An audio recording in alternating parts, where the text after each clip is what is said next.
Dominick, let us engage you back into this discussion on what really works, what needs to change. You listen to everybody's perspective. Go ahead. I have an opinion that I've been saying for years. When I ran for the Cook County Sheriff out here in Chicago in 2018, I was privy to information that how the system works. Remember, Cook County, second largest county in the nation. You have a jail that houses between 8,000 to 10,000 bodies. I saw, to sum it up, modern slavery, which is all the way from laws to vendors who make prison uniforms and foods to the mental health care programs post somebody's release from prison. A perfect systemic system that people want to talk about systemic racism in law enforcement. It exists. Not on the street cop, but it exists in the lawmakers, the jailers, the judges, the prosecutors, the state's attorney, the defense attorneys, everybody who winds up working together. All of this is designed to keep the black man in prison for profit, 100% out here. And it's a Democrat city that the last mayor, I believe, who was Republican was 1920s. I think we're coming up on almost 100 years where it's been purely run Democratic. So number one, if we're going to go back to this argument that the prosecutor there claims is a white supremacist issue, are we going to remove? I did not claim that. I heard you because you had said you made a very specific choice when you spoke about domestic terrorism to limit that to white supremacy. That was your exclusive highlighted phrase. Said one of many, and I went on. You can look and at the talk tapes. about the rest of them, but you have to lead with that. You have to lead with that. I understand. You grew up in a world that your skin color was told that all the plight and problems that you gone through in life was because of a man who looked like me. No, I wasn't. I wasn't raised that way. By the way, I was raised in Joliet, Illinois, Prison Town, USA. When you go back to what Sal was saying, which is 100% accurate. You're the type of person who would deny that alcohol has anything to do with a DUI crash. 100% culture and celebrities. On me? Why is this I'm not so done personal? talking.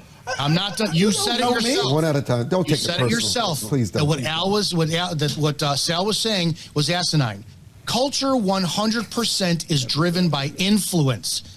I don't care if it's food. I don't care if it's gangs. I don't care what it is. It is absolutely done in culture. Hell, I dress like this because I'm a Sinatra fan. I'm influenced by that, for the love of God. That's my culture. So don't say that there are not at play outside influences that are affecting, we'll cover both spectrums, white violence and black violence. But what you have to look at is, sadly, the numbers are saturated, not in your favor. They're not. They're far more condensed in urban cities. They're 100% pitted against the black man and woman. They are designed to fail at almost everything they do. And it's going to be people like you that come out that deny them the exposure to hearing these facts. They need to know that the system is built against them. But what do? Oh, it's white supremacists. It's white supremacists. That's not true, Dominick. It's 100% true. You live those numbers. Me and my community live those numbers, so I don't need to you're give not a part of that narrative community. to it. I don't You're need not to part of give that community. You are not part of the community. You wouldn't last 5 seconds south of 290 in Chicago. You don't speak the language. You don't look the part. You don't black people got a special language to speak, right? Let me tell you something. Race is the tie that binds me. Economics may separate me now. No, it's but not. I just Culture told is. You. I just culture. told you. I grew up Race and culture in a are poor separate. community in Joliet, Illinois. My dad was a judge and criminal defense lawyer.